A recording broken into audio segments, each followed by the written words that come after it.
আপনারা জানেন যে বিভিন্ন দাবি দেওয়া নিয়ে ডিগ্রি প্রকৌশলী এবং ডিপ্লোমা ইঞ্জিনিয়ার যারা ওনারা দাবি জানাচ্ছে, দাবির জন্য তারা আন্দোলন করতেছেন। তো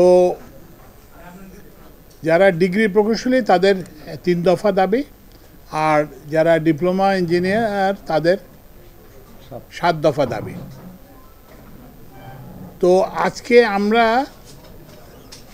বসছিলাম ইয়েদের সঙ্গে, কি বলে যে এই ডিগ্রি ইঞ্জিনিয়ারিং সঙ্গে যারা তাদের অভিভাবকদের সঙ্গে, এবং ডিপ্লোমা ইঞ্জিনিয়ার যারা তাদের অভিভাবকদের সঙ্গে।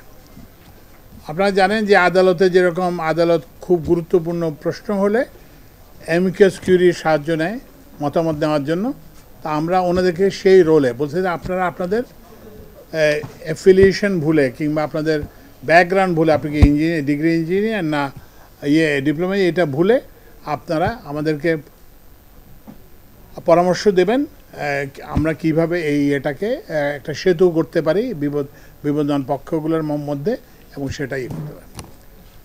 তো এখানে কিন্তু সবাই এসেছিলেন আমাদের ডাকে, আমরা অত্যন্ত কৃতজ্ঞ যে সবাই এসেছিলেন। বিশ্ববিদ্যালয়ের ভাইস চ্যান্সেলররা আসছেন, তারপরে হচ্ছে যে পলিটেকনিক ইনস্টিটিউটের প্রিন্সিপালরা, অধ্যক্ষরা আসছেন, সব পক্ষে বেশ। আমার এখানে কতজন, প্রায় ডায়ালগ সুবাসিত টয়লেট ক্লিনার, যার পাওয়ার প্লাস ফর্মুলা টয়লেটের কোনায় কোনায় পৌঁছে 99.99% জীবন ধ্বংস করে। রিমার্ক। তবে সংস্থা এইসব শিক্ষা প্রতিষ্ঠানগুলোর যারা হেড তারা আসছেন, সবাই আসছেন। তো তাদের সঙ্গে আমাদের খুব একটা ফলপ্রসূ আলোচনা হয়েছে। তো আলোচনায় আমরা কয়েকটা সিদ্ধান্তে আসছি। তো আমরা প্রথমে ওই যেটা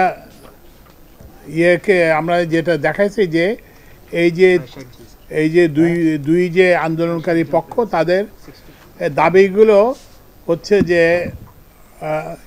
খানিকটা পরস্পর বিরোধী, মানে একজন একটা গ্রহণ করলে আরেকজন অসন্তুষ্ট হবেন, আর অন্যজনটা গ্রহণ করলে আরেকজন অসন্তুষ্ট হবেন। তো আমরা সেই পরিপ্রেক্ষিতে এটা ভিতরে একটা কিভাবে একটা সেতু গড়ে তোলা যায় সেটার জন্য আমরা তো আমরা কিন্তু নিজে থেকে না, ওনাদের পরামর্শের ভিত্তিতে ওনারা বলছেন যে আমরা একটা 6 সদস্যের কমিটি করতে। এই কমিটিতে থাকবেন ওই যে কি বলে যে ইনস্টিটিউট অফ ইঞ্জিনিয়ার্স বাংলাদেশের একজন প্রতিনিধি, তারপর হচ্ছে একজন ডিগ্রি ইঞ্জিনিয়ার শিক্ষক, আর একজন হচ্ছে যে যারা আন্দোলনকারী আছেন তাদের একজন প্রতিনিধি। আবার ওই পক্ষেও ডিপ্লোমা ইঞ্জিনিয়ারদের পক্ষ থেকে ইনস্টিটিউট অফ ডিপ্লোমা ইঞ্জিনিয়ারের একজন প্রতিনিধি থাকবেন। তারপরে যে ডিপ্লোমা ইঞ্জিনিয়ারিং শিক্ষাদান পাঠদান করেন এই বিষয়ে একজন শিক্ষক থাকবেন, এবং আন্দোলনকারীদের একজন প্রতিভা ওখানে থাকবেন। তো এই 6 জন, এই 6টা কমিটির ওনারা হচ্ছে কাজ করবেন যাতে এই যেটা বললাম যে যাতে একটা সেতু গড়া যায়, পারস্পরিক বিরোধী যে আছে সেটার মধ্যে একটা কোথায় একটা একমত হওয়া যায়, ওই অনেকটা জাতীয় ঐক্যমত্য কমিশনের মতো, যাতে ওনারা নিজেরাই কারণ নিজেরা সমাধান করলেই সেটাই হচ্ছে সবচেয়ে শ্রেষ্ঠ সমাধান।